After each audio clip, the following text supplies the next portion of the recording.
Hey, what's going on, guys? The Horror Man back with my review of Witchcraft 5, Dance with the Devil.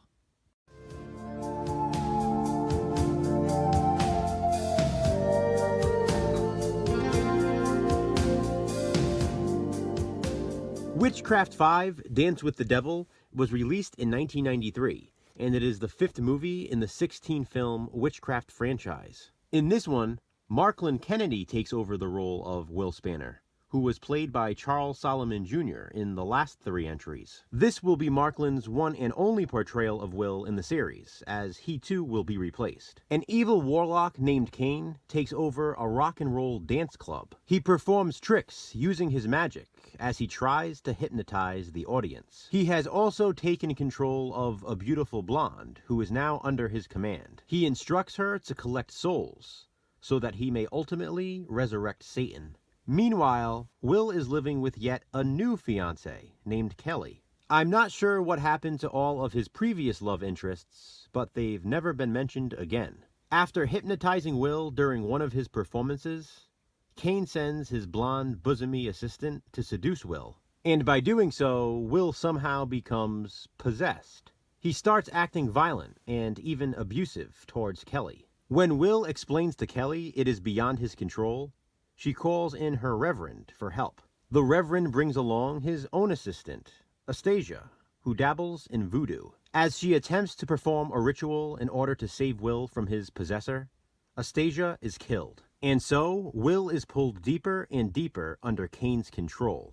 With a legacy as powerful as Will's, he may be the last soul Cain needs to raise the devil. Of course, it wouldn't be a witchcraft film without a final battle between good and evil, and this one ends with a climactic sword fight. First of all, I've mentioned it in each of my previous witchcraft reviews, that this franchise would eventually become a mesh of horror and softcore porn. Well, we've now reached that point with Witchcraft 5, Dance with the Devil. There are a lot of softcore sex scenes, featuring, obviously, a lot of gratuitous nudity. The music that plays over these scenes is just spot on. Witchcraft 5, like the last few sequels in the franchise, has a very 90s look and feel. The acting, believe it or not, is really not that bad. It's probably some of the best in the series so far. David Huffman is especially great as the evil warlock Cain. He's just so over the top and theatrical. It really works for the character. The female actresses, all of whom get naked at some point, including some full frontal here and there, are very attractive. Let's be honest. Sometimes a movie can feature the characters we'd least like to see get naked nude. Not in this case. You know, there's good nudity and bad nudity.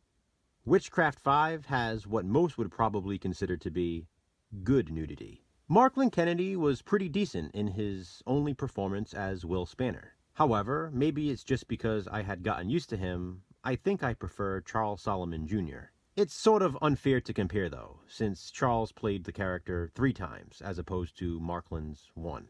And the last thing I'll say about Witchcraft 5 is the tape came in this blue shell. Pretty cool. Well, 5 down, 11 more to go. So stay tuned for my review of Witchcraft 6. Coming soon.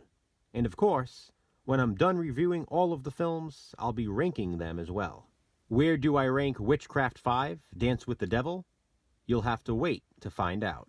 Until then, what are your thoughts on this entry in the series? Comment below and let me know. Thanks for watching, guys. Be kind. Subscribe.